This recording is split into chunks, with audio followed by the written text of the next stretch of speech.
And it goes without saying that every armed conflict that the United States of America is engaged in must be consistent with the Constitution of the United States and be lawful. Let us make no mistake about it.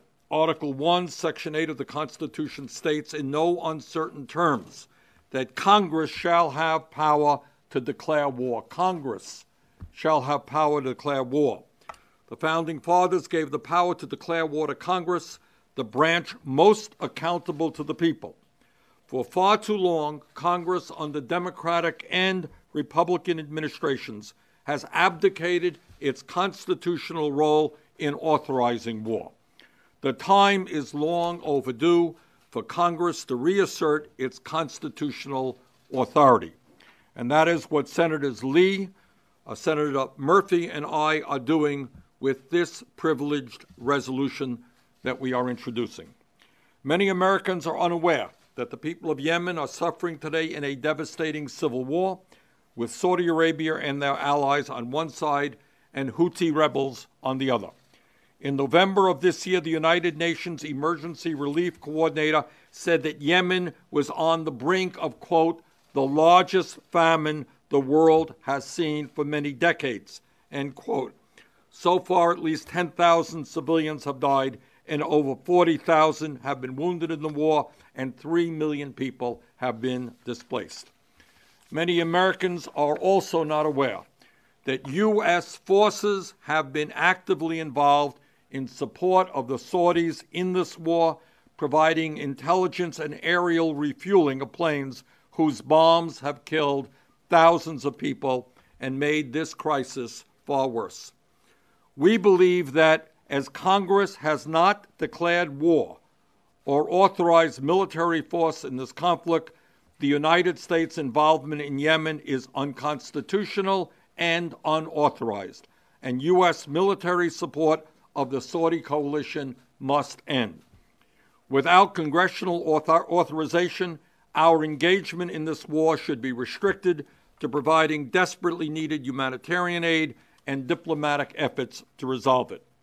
That is why today, Senator Lee and I and Senator Murphy are introducing a joint resolution pursuant to the 1973 War Powers Resolution calling for an end to U.S. support for the Saudi war in Yemen.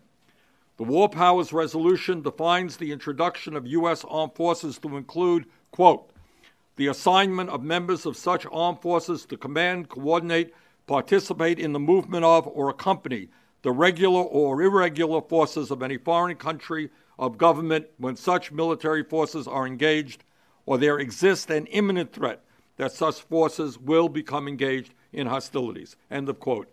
Assisting with targeting intelligence and refueling airplanes as they bomb these targets clearly meets this definition.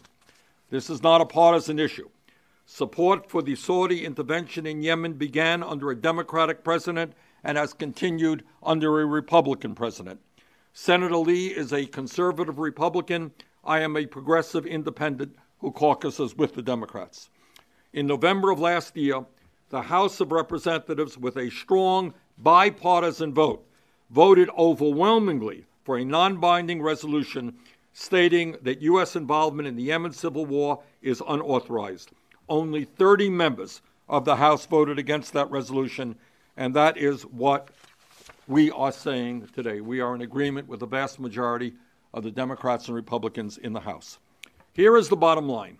If the President or members of Congress believe that support for this war is in the U.S. interest and that we should be involved in it, then let them come before Congress, let them make their case, and let the Congress vote on whether or not we stay in that war.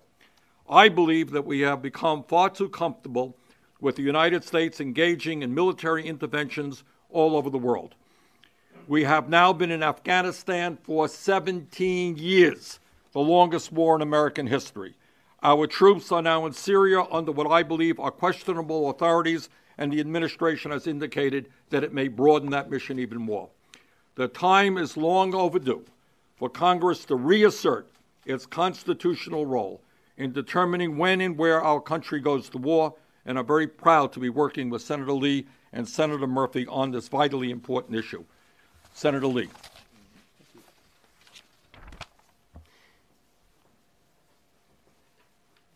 Importantly, this legislation is neither liberal nor conservative. It's neither Democratic nor Republican. This is an American principle, a constitutional principle, but it's constitutional in a uniquely American way.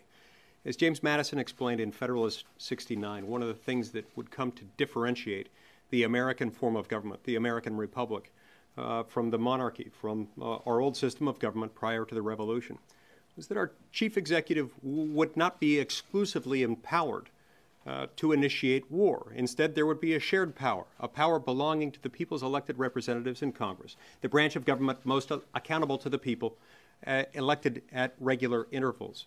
And that power would be shared with the president's power as commander-in-chief. Now, there are, of course, some gray areas in between where the president's power as commander-in-chief ends and where the Congress's power to declare war begins. It's one of the reasons why the War Powers Act of 1973 was adopted, in order to identify where those spaces overlap, where they intersect. And that's what we're addressing here. This particular conflict in which the United States is providing assistance to a Saudi-led coalition against the Houthis in Yemen is a good example of how something can become an interbranch issue rather than a Republican versus Democratic issue. Our involvement commenced, of course, during President Obama and has continued during the current presidency. This involvement is therefore not the creation of either political party. But over the course of the last few decades, there has been a steady erosion due to the willingness on the part of members of Congress to acquiesce to executive authority in this area. And so it's important that we address this from time to time, especially when American lives are being put on the line and American resources are being devoted toward a particular conflict. The American people have every right and every reasonable expectation that their elected representatives in Congress will debate this and will discuss this rather than simply allowing it to happen.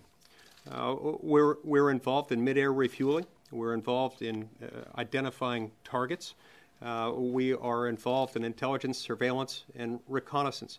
These are all things that are very significant in that we are providing material assistance to a Saudi-led coalition in the involvement in a civil war in Yemen. The American people have every right to expect that we would do something about this and that we would exercise our power pursuant to Article 1, Section 8 of the Constitution and consistent with the War Powers Act of 1973. That's what this legislation does. And it's not every day that Senator Sanders and Senator Murphy and I come together on something, but we firmly agree on this, underscoring the fact that this is not a partisan issue. This is instead a constitutional issue which we stand behind wholeheartedly. Yes. Thanks so much for doing this. Two questions. First, when the House tried... Sorry, you are... Oh, pardon me. Brian Harris with Al Monitor. We cover Middle East, North Africa. When the House tried to do this last autumn, it was also pursuant to the War Powers Resolution and theoretically guaranteed a floor vote.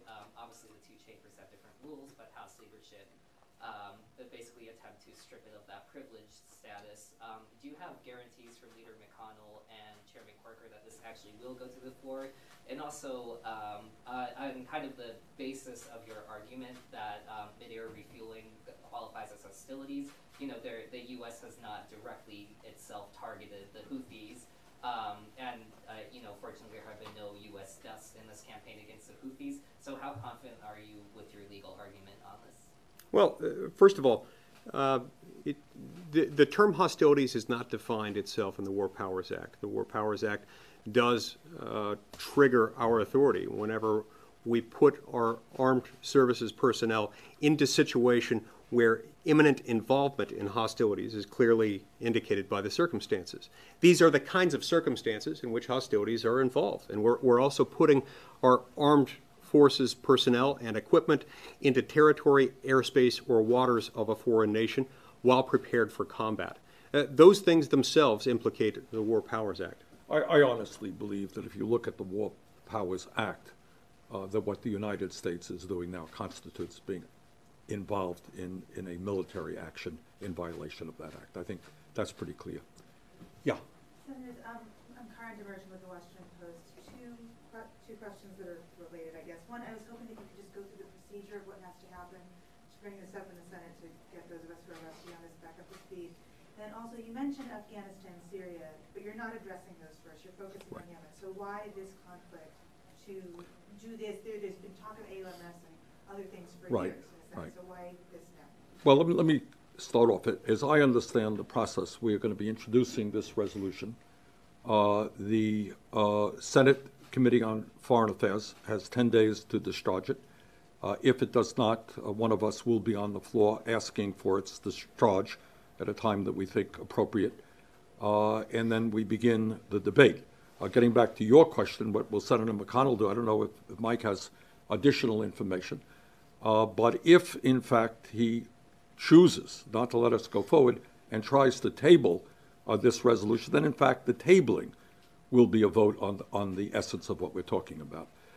In terms of Syria, I have, speaking only for myself, serious concerns. But I think the point that Senator Lee made, which I very strongly agree with, it's not just Yemen, and it's not just Syria, and it's not just Afghanistan. What it is the fundamental principle of what entity of government decides whether or not we go to war. And the Constitution is quite clear that that must be the United States Congress and not simply the President. Senator, for you, though, why Yemen and not the other? Well, we have to deal with these conflict by conflict. It wouldn't make any sense to put out one resolution dealing with every issue. It makes sense to address it one at a time, and that's why we're addressing it this way. And it's the principle. It's the principle. If we can establish this principle, it will be a significant departure from past foreign policy in the United States. Do you believe there's more support for establishing the principle on Yemen, though, than these other conflicts that are out there? Do you feel more boosted? Well, I look at it not so much as to the particular country, but the principle involved. And Yemen is as good a place to start as any. Yeah, ma'am. Ellen Mitchell from The Hill. This goes back to the first question. Do you have any commitments from Senate leadership to bring this up on the floor? Mike.